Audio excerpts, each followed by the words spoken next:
তোমার প্রিয় দর্শক বন্ধুরা, সকলে কেমন আছো? আশা করছি সকলে যে যেখানে আছো সুস্থ আছো, ভালো আছো। আমিও কিন্তু সকলের আশীর্বাদে বেশ ভালো আছি। মিঠুর লাইফস্টাইলে আরও একটি নতুন ব্লগের সাথে সকলকে স্বাগত জানাচ্ছি। এখন ভোর 5:30 বাজছে। তোমাদের সকলকে নিয়ে আমি আমার ব্লগটা শুরু করছি। আর এই যে দেখো, আমার দুষ্টু মেয়ে একদম ভোর ভোর উঠে গেছে। যখন এখানে প্রথম এসেছিলাম তখন কিন্তু বেশ ঘুমাচ্ছিল 6টা 6:30 অবধি। আমরাও কিন্তু ঘুমিয়ে থাকছিলাম। এখন এক একটা দিন এমন হয় 4:30 থেকেও উঠে যায়। 4:30 থেকে উঠে কিন্তু বিছানার মধ্যে খেলে। আমি যেই একটু উঠে পড়ি তখনই বলবে, মাম্মা দরজাটা খুলে দাও, আমি নিচে নামবো। এটাই সবসময় বায়না করতে থাকে। তো যাই হোক, দেখো এখানে মেয়েকে একটু বাইরে দাঁড় করিয়ে দিয়েছি ব্রাশ হাতে দিয়ে।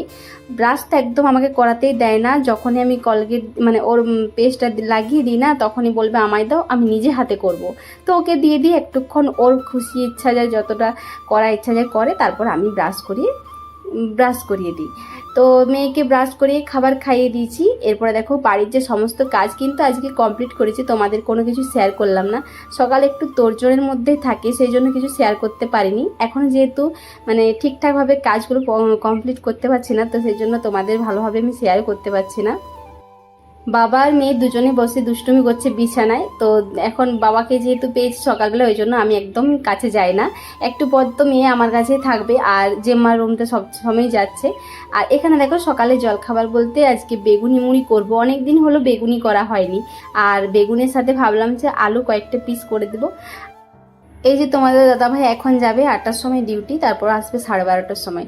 ততক্ষণ এই রান্না বান্না সব কিছুর মধ্যে কিন্তু মেয়েকে একটু দেখতে হয়, কাটাকাটিও করে, একটু একা হয়ে যায়। তো সেই জন্য একটু চেষ্টা করি সকালে তরকারি সব কিছু কাটাকাটি করে রাখি, তারপর মেয়েকে নিয়ে হয়তো একটু একটু করে রান্নাবান্না করি। এদিকে দেখো বেসনটা একটু ফেটিয়ে রাখবো, যখন তোমাদের দাদাভাই যখন রেডি হয়ে যাবে তখনই গরম গরম ছাকবো। গরম গরম বেগুনি খেতে কিন্তু বেশ ভালো লাগে। আর ও গরম গরম বললো যে দুটো একটা হাতে খাবে, তো সেই জন্য গরম গরম একদম ছাকবো আর মুড়ি খেতে বসবে। বেগুনিটা ছাকতে কিন্তু বেশিক্ষণ সময় লাগে না। তো যতক্ষণকে ও রেডি হবে আমি কিন্তু সব কিছু রেডি করে রেখে দেবো। এদিকে দেখো কড়াইয়ে তেল দিয়ে দিয়েছি। আর অনেকটা টাইম পরে তোমাদের শেয়ার করলাম। এতক্ষণ মেয়ে বাইরেটায় দাঁড়িয়েছিল, মেয়ে আমরা সব একটু গল্প করছিলাম, তো সেই জন্য ভাবলাম যে একটু পর ছাকবো। আর এদিকে তোমার দাদাভাই রেডি হয়ে আছে। এরপর গরম গরম বেগুনি ছেঁকে তারপর খেতে দেবো। তো চলো বেগুনিটা ছেঁকে নিই।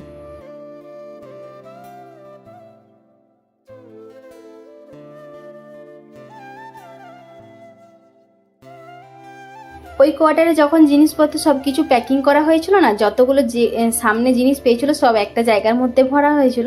আজকে হঠাৎ করে কিন্তু মেয়ে এই বোতলটা দেখতে পেয়েছে। অনেক দিন হলো এই বোতলটা কিন্তু ও হাতও দেয়নি। হঠাৎ করে যখন দেখতে পেয়ে গেছে, আমি আলনার সাইডে রেখেছিলাম, তো বললো যে আমাকে জল ভরে দাও, আমি জল খাবো। দেখা যাক মেয়ে কতটা জল খায়। জল খাওয়ার থেকে দুষ্টুমি কিন্তু বেশি করে, জল ফেলে দেয়। তো সেই জন্য না এই বোতলটা রেখেই দিয়েছিলাম। তো চোখের সামনে যখন পেয়ে গেছে এখন তো আর ছাড়বে না। তো দেখো জানালা দিকে যে বৃষ্টি পড়ছিল, একটু ঝাপটা আসছিল বৃষ্টি, তো সেই জন্য না একটা পলিথিন দিয়ে একটু ঢাকা দিয়ে রেখেছিলাম। এটা মা বাবা থাকাতেই কিন্তু মা বাবা করে দিয়ে গিয়েছিল। দিদিদের রুমটাতেও করেছিল, আমাদের রুমটাতেও করে দিয়ে গিয়েছে। তো সেই জন্য বৃষ্টি পড়ার সময় এতটা অসুবিধা হয়নি। নাহলে কি হয় বলো তো, জানালা দিকে এত ঝাপটা আসে, জল ঢুকে যাচ্ছিল। তো সেই জন্য এই করা। তো যাই হোক, জানলাগুলো অনেক দিন হলো মুছা হয়নি, তো সেই জন্য ভাবলাম যে একটু ভালোভাবে মুছে নিই। আর বৃষ্টিটা এখন কমিয়ে দিয়েছে, একটু মেঘলা ওয়েদার করে রেখেছে, বেশ ভালো লাগছে কিন্তু। বাড়ির বউদের কোনো কাজের ঠিক নেই, কেননা একটার পর একটা দেখবে কাজ বেড়েই যায়। আর আগের মতো আমি কিন্তু অতটা কাজ করতে পারি না, কেননা একটা ছোট বাচ্চা আছে, যতটুকু পারি ততটুকুই করি। আমি এর আগে কিন্তু সবসময় সব কিছু মোছামুছি করে রাখতাম। এখন সত্যি বলতে আর অতটা সময় হয়ে ওঠে না, কিন্তু আমি আমার যতটা সাধ্যমতো চেষ্টা করি একটু একটু রুমটাকে পরিষ্কার করে রাখার। তো ছোট বাচ্চা এখন অনেকটা নোংরাও করে দেয় রুমটা। বিছানা তো সবসময় এলোমেলো থাকে, আমি যতই গুছিয়ে রাখি না কেন এত এলোমেলো করে দেয়। কেননা বিছানার তলে একটা পলিথিন দেওয়া আছে, তো সেই জন্য না বিছানার চাদরটা একটু সরিয়ে যায়, তো একটু বেশি তাড়াতাড়ি এলোমেলো হয়ে যায়। আর মেয়ে তো পুরো গোল হয়ে ঘুরতে থাকে বিছানার মধ্যে, কি বলবো। তো সেই জন্য একটু বিছানাটাও এলোমেলো হয়ে যায়। আর এমনি কোনো কিছু খেলনাপাতি নিয়েই খেলে, নোংরা কিছু করে না রুমের মধ্যে। তো ছোট বাচ্চা থাকলে তবু একটু এলোমেলো হয়ে যায়।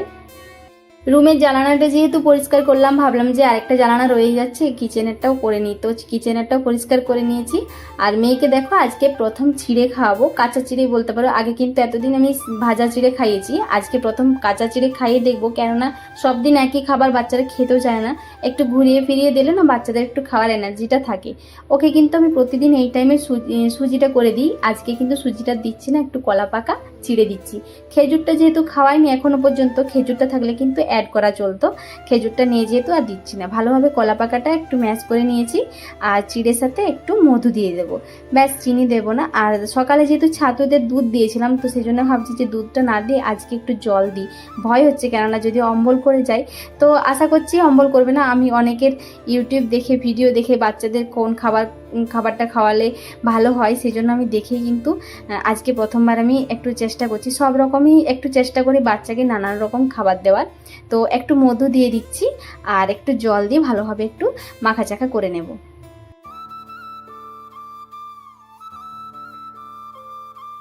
আঙুল দিয়ে, এইটা এ, তারপর বি, তারপর সি, তারপর এটা ডি, তারপর এটা ই, এটা না এফ। ই এর পরে কি হয়? ই এর পর এফ। এইদিকে এইদিকে এইদিকে এইদিকে এইদিকে আরেকটু এইদিকে বলো, এটা জি, তারপর এই।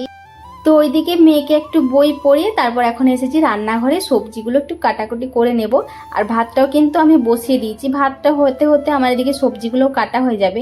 কি সবজি করব খুঁজে পাচ্ছিলাম না, টুকিটাকি সব রকমই আছে। ভাবলাম যে একটু চচ্চড়ি করি সর্ষে দিয়ে, বেশ ভালো লাগে জানো। দিদি আমরা যখন এসেছিলাম দিদি করেছিল, বেশ ভালো লাগছিল। আর এটা আমাদের শ্বশুর বাড়িতে করছিল, বেশ ভালো লাগছিল খেতে। তো এখানে কুলেখাড়া পাতাটা, শাকটা কিন্তু আর অল্পখানি আছে, যতটুকু হবে ওটাই করে নেব। এখানে দেখো আমার স্নান হয়ে গেছে, স্নান করে ঠাকুরকে পুজোও দিয়ে দিয়েছি। আজকে আর দিদি ফুল এনে দিয়েছে, দুজনের একজন যে হোক একজন ফুল তুলে নিয়ে আসি, দুজনে ভাগাভাগি করে পুজো করি। আর এদিকে দেখো মেয়েকে দেখো, মেয়ে এদিকে বসে আছে জানালা দিকে, ওই কাউকে ডাকছে, হয়তো আঙ্কেল আন্টি। এদিকে ধান লাগাচ্ছে, ওই ডাকছে জানালা থেকে, দেখা যায় যেহেতু সেই জন্য না জানালা থেকে ডাকে। তো আগে যেহেতু এখানে সবসময় বাইরের দিকে দরজাটা কেউ খোলা থাকলে পেরালে ডাকতো, সেরকমই এখানেও ডাকছে জানালা দিক থেকে কাউকে দেখতে পেলে। তো মেয়ের এখন বায়না কোলে যাবে, ওকে একটু কোলে নিয়ে তারপর দেখো রান্নাঘরে চলে এসেছি আবার রান্নাবান্না করতে। এখানে সবজিটা ভাবছি বসিয়ে, তারপর আবার ভাতটা হয়ে গেছে, ভাতটাও নামাতে হবে। তো একটু পেঁয়াজটা ভেজে আদা রসুন দিয়ে তারপর সবজিগুলো দিয়ে দেবো। তারপর সবজিটা যখন অর্ধেকটা সেদ্ধ হয়ে আসবে, তারপর সরষে বাটাটা দিয়ে দেবো।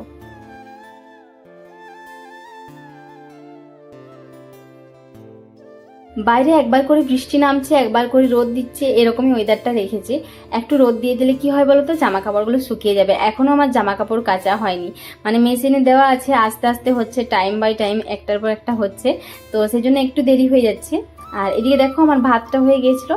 তো ভাতটা কুকারে আমি বরাবর কিন্তু কুকারে ভাতটা করি, তারপর হাঁড়িতে সব ভাতটা আজারে, তারপর মেয়ের খাবারটা আবার কুকারে সেদ্ধ করতে দিই। তো মেয়ের খাবারটা এখন কি করি বলো তো, তেল জিরে পেঁয়াজ একটু ভালোভাবে ভেজে তারপর সবজিগুলো সেদ্ধ করে নিই, একটু স্বাদও হয়ে গেল। এখন কয়েকদিন হলো মেয়ে না আর আগের মতো সেদ্ধ খাবারটা খেতে চায় না, যেহেতু বড় হচ্ছে অনেকটাই স্বাদ বুঝতে পারে।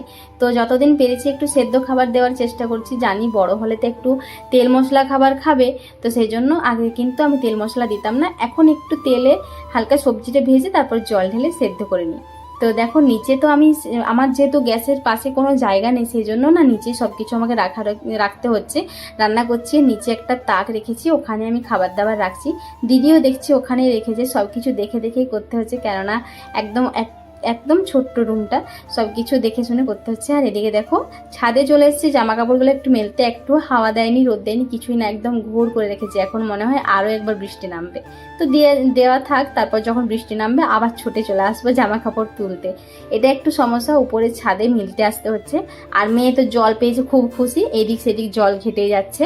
আর এদিকে দেখো আমাদের যে রুমের সাইডে যে মাঠগুলো আছে না, ধান লাগাতে শুরু করে দিয়েছে।